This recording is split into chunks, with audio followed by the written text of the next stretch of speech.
à tous et bienvenue dans votre émission 4V qui signifie en esprit et en vérité. C'est moi, votre sœur Donna, et je suis ravie de vous retrouver à nouveau avec notre frère Roy. La dernière fois, nous avons passé un excellent moment dans la louange avec notre frère et avec l'équipe de musiciens ASF Charity. Et vraiment, c'était merveilleux. Et frère Roy nous avait promis qu'il reviendrait pour nous partager son témoignage. Alors aujourd'hui, je vous demande de vous mettre à l'aise, de partager l'émission, de bien écouter, d'être attentif et de nous mettre aussi dans la prière. Bonjour mon frère Roy. Bonjour Yadona. Ça va?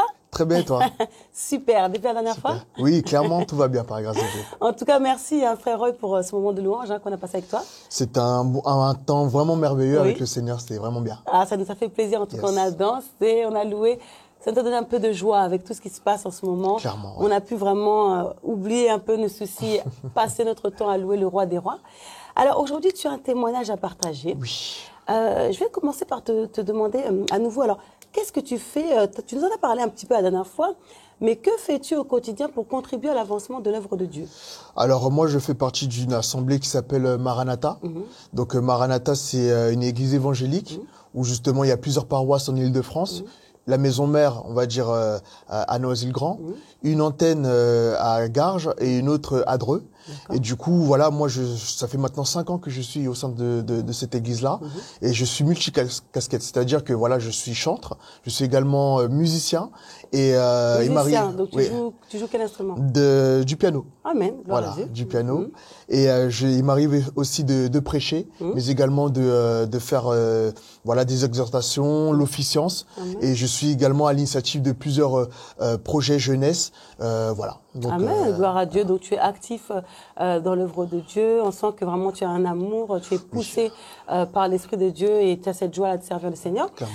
Alors moi j'aime demander à nos invités à quel moment ils ont senti que là Dieu m'appelle, il faut que je fasse quelque chose pour Dieu. Est-ce que tu peux nous parler de ton appel et je te laisse aussi prendre la parole carrément pour nous partager ton témoignage. Bien sûr. Bah écoutez, mon histoire avec le Seigneur ne date pas d'aujourd'hui. Cela remonte à bien plus longtemps. Permettez-moi en tout cas de revenir un peu en arrière. La transition, je dirais, du basculement de lorsque j'étais dans le monde et lorsque j'ai rencontré le Seigneur Jésus-Christ. Okay. Voilà, moi je fais partie d'une famille catholique. Quand on parle de catholique, c'est voilà être à l'église le dimanche uniquement. Et en 2019. Voilà, il y a un phénomène qui a impacté, en tout cas, l'Hexagone, et qui a touché davantage les jeunes, à savoir un phénomène musical, je dirais, une danse qui s'appelle le logobi. Et moi, je suis rentré dans ce fléau-là. Le logobi, c'est quoi? C'est une danse venue d'Afrique, où justement, on fait des pas de danse selon justement cette source-là africaine. Et moi, je suis rentré dedans. Donc en 2009, et quand on parle de logobi, on parle voilà d'une culture musicale, on parle de danse, de chorégraphie, on parle également d'une manière de parler, on parle également d'une manière de penser. C'est une culture en fait. C'est une culture clairement. Et du coup voilà, moi je savais pas que c'était aussi profond. Clairement. Donc moi je suis rentré dedans avec la tenue vestimentaire qui allait bien et voilà, je faisais des vidéos lycée, etc., etc. Et je traînais également à Gare du Nord et Châtelet parce que c'est là où justement il y avait un attroupement de personnes dites bougzères. Voilà. Et alors qu'est-ce que ça signifie pour ceux qui nous écoutent, les papas, les mamans? Ben bougzères, c'est quoi? C'est les personnes qui dansent le logobi. D'accord. On les appelle comme ça. Et aussi on les distingue par leur tenue vestimentaire. D'accord. Avec des couleurs très fluorescentes, du vert avec du jaune, du noir, du rouge, des teintures aussi colorées et des piercings. Aussi. Donc moi je faisais vraiment partie de cela et il faut savoir qu'à l'époque j'étais très très connu que ce soit dans les réseaux ou encore à l'extérieur lorsque je me promenais dehors. À l'époque on avait comme réseaux sociaux à savoir le Skyblog, on avait MSN et Facebook, voilà et j'étais vraiment très actif dans ces réseaux-là. Et à côté de cela, lorsque je rentrais justement chez moi, avant de rentrer chez moi, je traînais avec les potes au quartier. Hein. Donc on rasait les murs, comme on disait à l'époque. Et il y avait voilà ce côté-là où je volais, où effectivement je vendais un peu de drogue, où j'allais dans des bagarres, etc. Donc c'est vraiment j'ai vécu une jeunesse assez compliquée, je dirais, mais très intense parce que je découvrais en fait pas mal de choses. J'étais en train de me chercher beaucoup. D'accord. Je me cherchais énormément et quand vous vous cherchez, ben vous suivez un peu les amis. Voilà, donc j'étais vraiment dans ce mood-là et à côté de tout cela, mine de rien, j'avais une certaine réputation. J'avais une certaine réputation, que ce soit avec les danseurs avec lesquels je dansais, sur les réseaux, mais également avec les filles. Vous savez, à l'époque, les filles aimaient aller à la rencontre de ces jeunes-là qui dansaient. Donc j'avais vraiment beaucoup de cotes à ce niveau-là. Et j'avais notamment beaucoup de numéros. Je les fréquentais beaucoup. Mais il y a un côté mauvais qui est ressorti de cela. C'est-à-dire j'étais arrogant, que j'étais prétentieux, que j'étais insultant, que je me moquais également d'elles. Et si vous voulez, moi j'avais pas le ressenti que je leur faisais du mal. Elle est là la subtilité. Toutes ces choses-là que je viens de citer, ce sont des choses mine de rien mauvaises. Tu te rendais pas compte sur le coup. En Exactement. fait. Mais je faisais parce que je me sentais bien, à l'aise, et j'avais cette notoriété-là qui me disait, voilà, je pouvais bomber le torse, etc. Et je pouvais tout me permettre. Mais en réalité, je ne savais pas que j'étais en train de blesser quelqu'un. Et il a suffi de la goutte d'eau qui a fait déborder le vase pour que ces personnes-là, qui étaient très gentilles avec moi, très attentionnées avec moi, qui m'ont dit, bah, écoute, Roy, c'est terminé, efface mon numéro, etc. On coupe les ponts. Et moi, quelques semaines plus tard, en prenant un peu de recul, ça m'avait beaucoup touché parce que c'est là où j'ai remarqué que effectivement j'étais allé un peu trop loin et que j'avais blessé certaines personnes, des personnes voilà qui attendaient beaucoup de moi, qui avaient beaucoup d'estime de ma personne, mais moi je les manipulais un peu comme des marionnettes, mine de rien. Et un jour, comme ça, alors que j'allais à la rencontre d'une d'entre elles, j'avais un rendez-vous en fait. Je me rendais sur ce lieu de rendez-vous. Et lorsque je voulais prendre justement les transports en commun, de chez moi jusqu'à le premier transport en commun que je devais prendre, il y a un pont. Donc j'étais en train de le traverser et tout seul, hein, et j'entendais une voix derrière moi me dire n'y va pas. Cette voix revenait avec insistance, n'y va pas. Je me retourne, je me dis mais qu'est-ce qui se passe? Il y a personne derrière moi, mais qu'est-ce qui se passe? N'y va pas, avec vraiment insistance et de manière répétitive. Je dis mais qu'est-ce qui se passe? Écoutez, j'ai tellement eu peur que je me suis arrêté quelques minutes. Et comme il y avait un parc à côté, je me suis assis sur le banc de ce parc-là et je me suis posé. Peut-être que c'est moi qui devenais fou, je ne sais pas. Et cette voix ne cessait de dire n'y va pas, n'y va pas, n'y va pas. Au bout d'un moment, j'ai lâché les armes, hein, et j'ai dit ok, je n'irai pas. Et j'ai tourné sur moi-même, j'ai écouté cette parole et je suis rentré chez moi. Mais à côté de cela... Du coup, vous n'avez pas été là où vous deviez aller. Exactement, ouais. Et j'ai bien fait d'ailleurs parce que peut-être que derrière, il y avait la mort. Peut-être que derrière, il y avait un guet-apens. Donc, mine de rien, j'ai bien fait d'écouter cette voix. Mais c'était une voix. Alors peut-être qu'il y a des frères et sœurs qui ont déjà eu ce genre de phénomène et qui ne savent pas forcément comment l'interpréter. C'était une voix intérieure, c'était une voix audible, c'était comment? C'était très audible. Ouais. Ah oui, c'est de la même manière dont vous êtes en train de me parler, c'était audible. Clairement, c'était audible et ça m'a fait peur en fait. Parce que lorsque je me retournais, il n'y avait personne. Et je me suis dit, est-ce que je deviens fou réellement? Mais effectivement, heureusement que j'ai écouté cette voix-là. Parce que peut-être que, comme je l'ai dit précédemment, il y avait peut-être la mort derrière. Non, c'est bien parce qu'il y a eu quand même cette obéissance quelque part. Aussi, oui. Sans savoir qui c'était réellement. Peut-être que c'était ma mémoire qui me jouait des tours ou quoi qu'est-ce. Mais j'étais très loin de me douter que c'était le Seigneur en fait qui était en train de me parler. Comme quoi, le Seigneur peut nous parler de façon très audible. Clairement. Et donc je suis rentré chez moi et mine de rien, dans mes relations, j'avais un frère, un ami que je côtoyais au lycée qui me parlait sans cesse, qui m'invitait sans cesse à l'église. Et moi, je faisais un peu la sourde oreille, voyez-vous. Et un jour, je dis, OK, là, tu me saoules. Écoute, là, je vais venir dans ton église. Étant donné que tu m'as invité, je vais venir. Et vous savez comment il m'a invité? Il m'a dit, écoute, Roy, viens dans mon église. Là-bas, il y a des filles et tout, tu vas aimer. Il a su comment? Ouais, il m'a vraiment attiré. Ouais, clairement. Et il m'a attiré comme ça. Et donc, je suis allé. Et mine de rien, lorsque j'ai posé les pieds dans cette église-là, j'ai même pas été attiré par les filles. Hein. J'ai écouté la parole. Même le fait de prier, ça m'a fait beaucoup de bien. Vraiment, ça m'a fait beaucoup de bien. Alors, est-ce que, Roy, je me permets, est-ce qu'avant ce jour-là, vous aviez déjà prié? Quelle était la relation avec Dieu? Est-ce que ça vous arrivait de temps en temps? Jamais? Parfois? Franchement, dans le monde dans lequel je vivais, c'était très compliqué d'avoir, oui, voilà, une relation, une intimité avec le Seigneur. Donc c'était rare. Donc vous priez jamais ou de temps en temps quand même? Peut-être de temps en temps lorsque je passais un examen. D'accord. C'est bien de pouvoir cibler un peu le type de situation parce que peut-être que certains se reconnaîtront et que ça pourra aussi aider d'autres personnes. Clairement. Donc ce jour-là, vous êtes dans l'église, vous écoutez la parole de Dieu, finalement ça vous touche, oui. Vous oubliez complètement les filles, la parole de Dieu vous saisit, d'accord, et le fait de prier vous fait du bien. Exactement, ça m'a fait un bien fou que justement, en fait, j'ai passé un temps comme je n'ai jamais passé ailleurs, en fait. Donc c'était vraiment, ça m'a vraiment touché en plein cœur et ça m'a fait vraiment beaucoup de bien. Et lorsque justement j'étais sur le chemin du retour, j'expliquais un peu, je faisais un peu un témoignage à cet ami-là qui est mon frère. Je lui ai dit, bah écoute, tu as bien fait de m'emmener à l'église parce que là où j'étais, mes pensées étaient très loin de l'église, très loin de Dieu, quoi, très loin de la prière. Et j'ai su saisir cette opportunité-là et ça m'a fait vraiment beaucoup de bien. Et remarquez une chose, une fois que j'ai posé les pieds dans cette église-là, jusqu'à aujourd'hui, je suis toujours resté assidu. Ah, ouais. Comme quoi, c'était vraiment, ça a marqué un changement dans votre vie. Clairement, c'était le point de départ, en fait.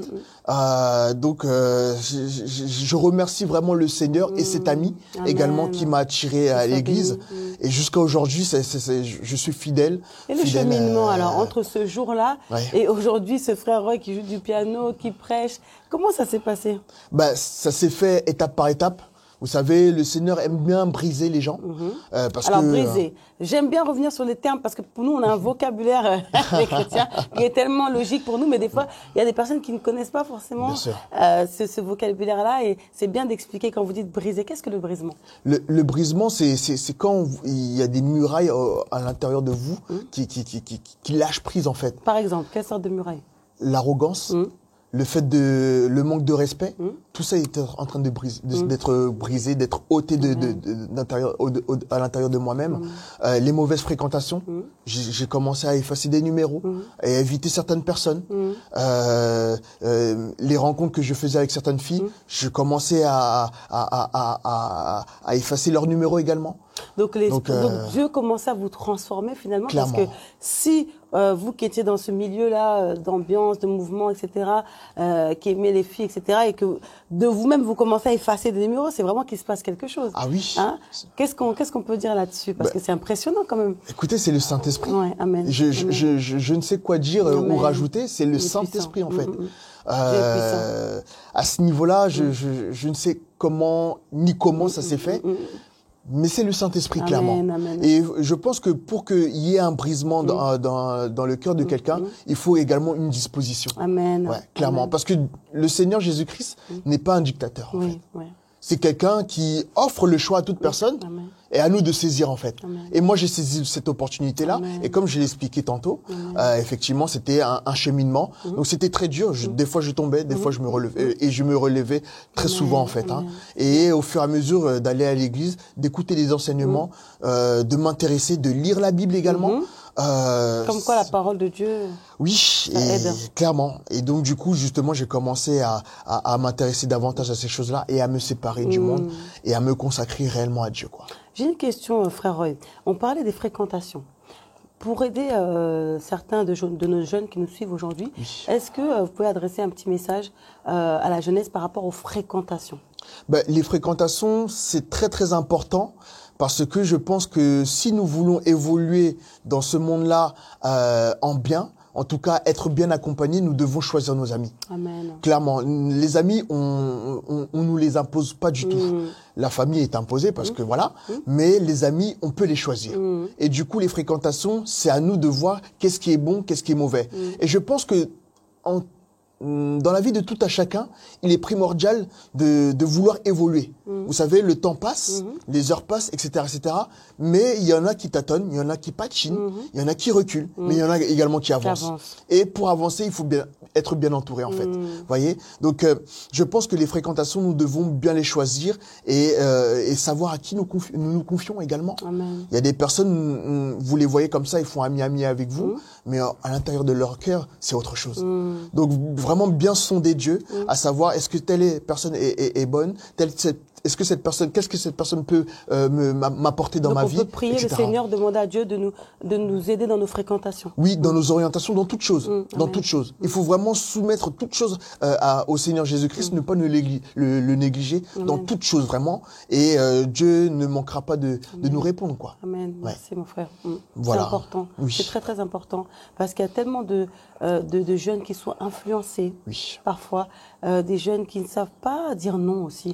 Et des fois, il y a des jeunes qui constatent que là, ce que je fais, c'est bizarre, ou ce que mon ami m'influence à faire est bizarre. Je sais que c'est pas forcément bien, mais je le fais quand même. Exactement.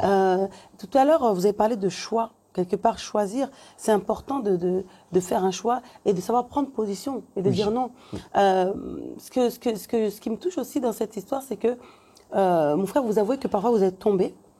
Est-ce qu'on peut adresser un message à quelqu'un peut-être qui est en train de tomber ou qui est tombé et qui se dit oh bah là le Seigneur va pas me pardonner, c'est fini, je suis tombé. Qu'est-ce qu'on peut dire à cette personne-là? Ne perds pas espoir en fait. Vous savez, je prends une image en fait. Une personne qui se trouve dans une bagarre et son adversaire tend un pistolet et le touche. Et cette victime-là tombe au sol. Avec le peu de force qui lui reste, elle cherchera par tous les moyens, par contacter quelqu'un, les ambulances, les pompiers, un membre de famille, ou de se relever elle-même. C'est par cette image-là que j'explique à quelqu'un, s'il y a une personne qui tombe dans le péché, qui retombe une deuxième fois dans le péché, relève-toi. Relève-toi.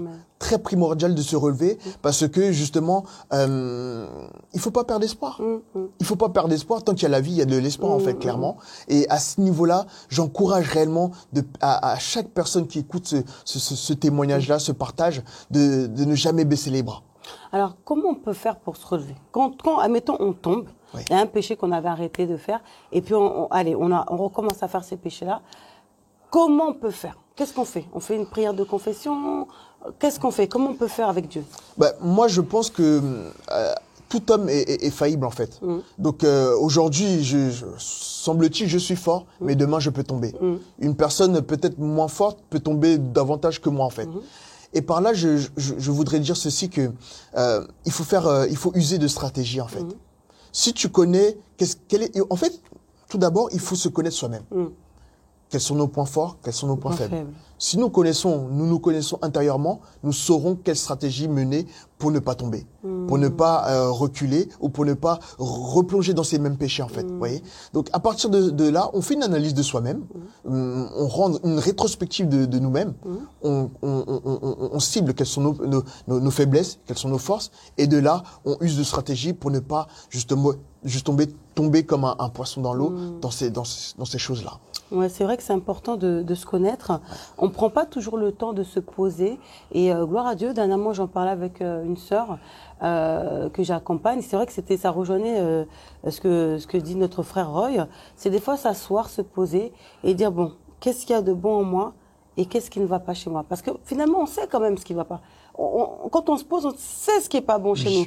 C'est vrai qu'il y a des choses qu'on peut ne pas se rendre compte, mais en majorité, quand on vraiment prend ce recul-là, qu'on accepte de reconnaître aussi. Parce que reconnaître, c'est pas évident. Et tout le monde n'arrive pas à franchir ce pas-là de se dire, je reconnais que ça ne va pas chez moi. Donc vraiment, aujourd'hui, avec mon frère Roy, on veut encourager quelqu'un à se poser, quitte à prendre une feuille. Mon frère, ma soeur, tu t'assois. Tu fais une colonne, mes points forts, comme a dit mon frère Roy, mes points faibles. Et par rapport à tes points faibles, tu les travailles. Tu travailles. Parce que c'est vrai que le but de la vie, quelque part, c'est comme a dit mon frère Roy, c'est d'aller dans le bon, c'est d'avancer. Il y a des personnes qui reculent, il a dit qu'il y a des personnes qui patinent, des personnes qui stagnent, mais il y a des personnes qui avancent. Oui. Tu veux faire partie de quel groupe, mon frère, ma soeur? Des personnes qui reculent, des personnes qui patinent ou des personnes qui avancent? Bien aimé, lorsqu'on on prend le temps de faire ce genre d'émission, c'est pas pour te distraire, c'est pour que ta vie change. C'est pour qu'à partir de ce témoignage, tu puisses tirer une leçon et que ce témoignage impacte ta vie. Mais comme a dit le frère Roy, le Seigneur agit là où il y a une disposition du cœur. Est-ce que ton cœur est ouvert? Es-tu, comme on dit, opérationnel pour changer, pour aller de l'avant? Quel est ton choix, bien-aimé? Donc vraiment, je suis dans la joie d'entendre ce témoignage-là. Mon frère Roy, il y a quelque chose qui m'a aussi interpellé. Quand tu dis que tu te rendais pas compte, parce que c'est vrai que des fois, même moi, hein, des fois, bon, quand on a une ancienne vie, des fois, on se rend pas compte. C'est marrant, on se rend pas compte de ce qu'on fait, mais après, quand le Saint-Esprit nous visite, quand Dieu entre dans nos vies, finalement, les yeux s'ouvrent, c'est ça? Oui. Comment on peut dire ça? Parce que quand tu as réalisé maintenant, qu'est-ce que tu as ressenti dans ton cœur? Bah en fait, lorsque vous rentrez en Jésus, vous êtes plus vous-même en fait. C'est Christ qui vit en vous. Et donc du coup, comme on nous parle d'un Dieu qui est vivant, un Dieu qui est puissant, un Dieu qui est également saint. Et lorsque cette sainteté arrive en vous, il y a certaines choses que vous laissez, que vous dites, ah finalement ce que je faisais charnellement, ça me fait du bien, mais aux yeux du Christ, c'est pas bon, parce que les Écritures l'attestent. Voilà, donc c'est faire en fait... prendre conscience en fait de la nouvelle créature que nous sommes. Amen. Et à partir de là, se poser encore une fois. J'aime bien réellement me poser, faire une rétrospection de moi-même en fait. Je pense que c'est une démarche très sage qu'à chacun d'entre nous devons mener. Vous savez, à l'heure d'aujourd'hui, il y a beaucoup de chrétiens malheureusement qui ne sont pas autonomes en fait. Leur autonomie, c'est leur pasteur. Voilà, s'il y a un problème, c'est le pasteur. Alors qu'il y a Dieu qui est là en fait. Il y a des gens qui se sentent seuls, mais Dieu est là en fait. Et moi, il n'y a pas longtemps de cela, j'ai vécu une expérience où je croyais que j'étais entouré d'hommes et de femmes de Dieu, mais en réalité, ils n'étaient pas là pour m'accompagner. Et effectivement, j'ai crié, j'ai tiré la sonnette d'alarme et j'aurais dit, mais je me sens seul.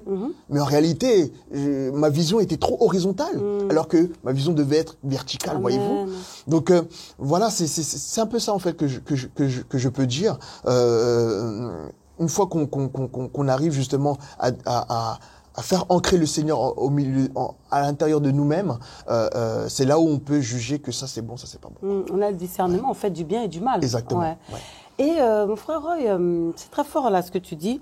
Donc tu dis que en fait, à un moment donné, tu regardais trop autour de toi en fait. Tu regardais trop horizontalement donc autour de toi, oubliant que la source est là, Dieu est là. Oui. Et c'est vrai que tout à l'heure tu nous as parlé d'intimité. Si quelqu'un maintenant nous dit aujourd'hui, bon, mon frère, comment je peux faire pour développer mon intimité avec Dieu? Quel conseil tu peux donner avec des mots simples à un jeune qui commence à se convertir ou à quelqu'un qui ne connaît pas Dieu, qui entend parler, qui suit l'émission, là, qui prend de cours l'émission? Ouais. Qu'est-ce que tu peux dire à quelqu'un? Comment faire pour créer une relation avec Dieu qu'on ne voit pas? Ben, écoutez, avoir cette soif en fait. Cette soif de rentrer en intimité avec lui. Cette soif de le chercher. D'écouter sa parole, cette soif de la prière aussi. Ce sont des éléments vraiment qu'il ne faut pas déroger parce que de là, Dieu va se manifester. Hein? Quand quelqu'un te dit, si quelqu'un te dit je ne sais pas prier, qu'est-ce que tu vas lui dire?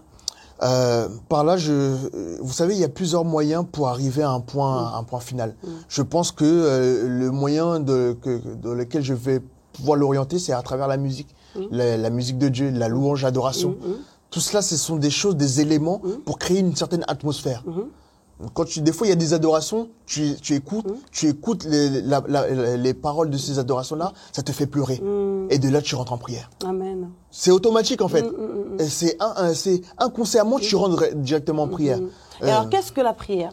Je t'embête, mon frère. Je vous vois, je tutoie. Oui. Mon frère, je vous embête. La prière, c'est quoi? Parce que j'aime bien penser toujours à ces gens qui comprennent pas tout et pour qu'on soit le plus clair possible pour aider même un petit enfant ou un jeune qui nous écoute aujourd'hui. La prière, si je peux donner une définition très très simple, c'est rentrer en conversation avec le Seigneur. C'est un dialogue avec le Seigneur. C'est le canal canal que le Seigneur a créé pour que justement, nous, ses enfants, nous puissions rentrer en communication avec lui. Amen. Simplement, basiquement, c'est ça ce que représente la prière. Après, je ne vais pas rentrer dans des dimensions spirituelles, etc. Mais basiquement, c'est cela en fait. C'est ça. Ouais. Et prier, quelqu'un qui te dit, voilà, et tout, je peux prier à tout moment, est-ce que je dois faire des prières précises, C'est le cœur qui parle, c'est quoi? Comment je peux prier? En soi, je pense qu'il y a tous les temps, chaque instant est propice pour prier, Amen. pour demeurer dans la présence du Seigneur. La Bible dira prier sans cesse. Oui, prier sans cesse, ok. C'est pas genre tu fléchis les genoux tout H24. Non, tu as des temps de prière, tu as des temps où tu écoutes une exhortation, tu écoutes l'adoration. C'est ça, demeurer. Tu entretiens en fait ta relation avec Dieu, quoi. Exactement. Tu restes dans sa présence en fait, Oui. à travers les chansons, comme tu as dit, les adorations, à travers les exhortations, Oui. les prédications, la méditation, Oui. de se créer en fait quelque part une atmosphère en fait où on est en relation avec le Seigneur. Clairement, c'est ça. Donc, cultiver cela, et je sais que le Seigneur ne manquera pas de répondre. C'est important pour tout à chacun. Et s'il y a quelqu'un qui débute dans ces choses-là, voilà un peu les orientations que je peux donner. D'accord. Amen. Gloire à Dieu. Merci beaucoup, mon frère Roy. Alors moi, mon frère Roy, je te donner le mot de la fin. J'aimerais que tu partages quelque chose qui te tient à cœur. Oui. S'il y a un mot, un message, voilà, un verset que tu aimerais transmettre aujourd'hui à ceux qui nous suivent, voilà, je te laisse la parole. Qu'est-ce que le Saint-Esprit t'a donné pour nous aujourd'hui?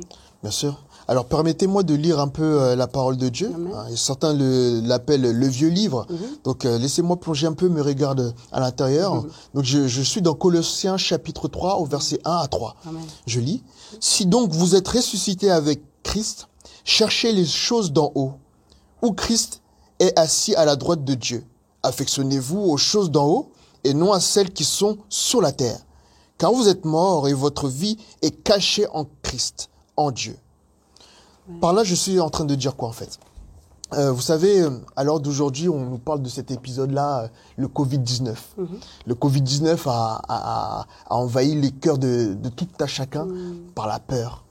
Il y en a qui ont peur de mourir. Il y en a qui ont peur d'emmener leurs enfants à l'école. Il y en a qui ont peur du lendemain. Et toutes ces choses-là, vraiment, ont touché les chrétiens et les non-chrétiens. C'est vrai. Par là, je suis en train de dire quoi? Que la peur s'est généralisée, en fait.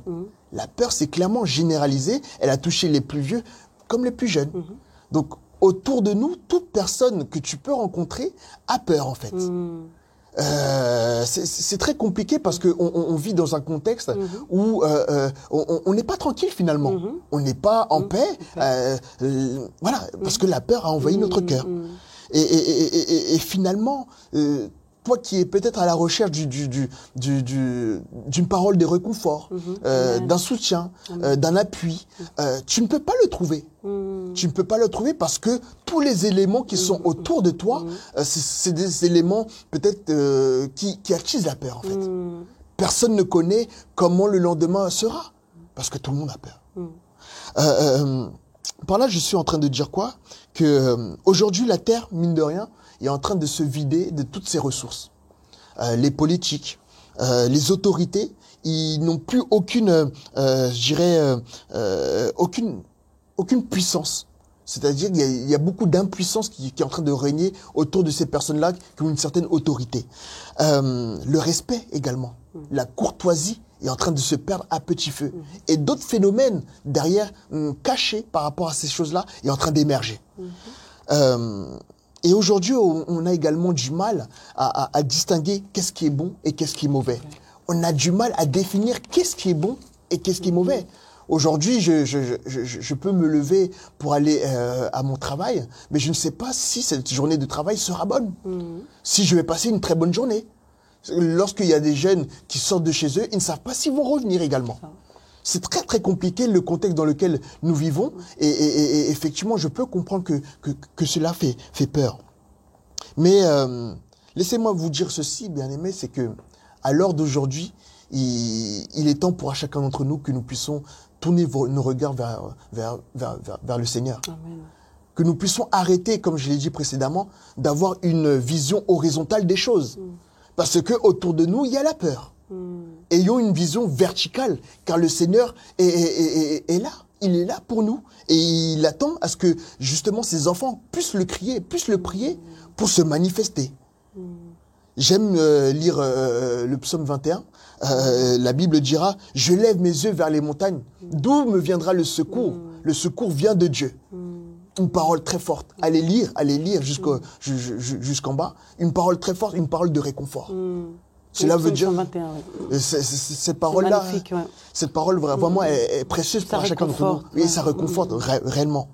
Donc nous devons justement aspirer aux choses d'en haut, car c'est là où se trouve Dieu. Laissez-moi prendre un autre verset. Matthieu chapitre 17 au verset 1. La Bible déclare que il les conduisit à l'écart sur une haute montagne. Par là, je suis en train de dire quoi? Pourquoi il les a mis à l'écart? À l'écart de quoi? De la peur, à l'écart de la haine, à l'écart du bruit. Tout ça pourquoi? Pour voir, expérimenter la gloire de Dieu. Allez lire au verset 3. Ils étaient stupéfaits de voir illuminer le Seigneur, l'illumination du Seigneur Jésus-Christ. On dit que ses vêtements brillaient de mille feux. Par là, laissez-moi terminer, je suis en train de chuter, que le Seigneur Jésus-Christ existe. Et il ne demande que toi et moi et l'ensemble de ses enfants puissent le prier, puissent l'adorer, puissent véritablement se confier à lui. Amen. Et je terminerai en disant ceci, il faut davantage créer une intimité avec le Seigneur.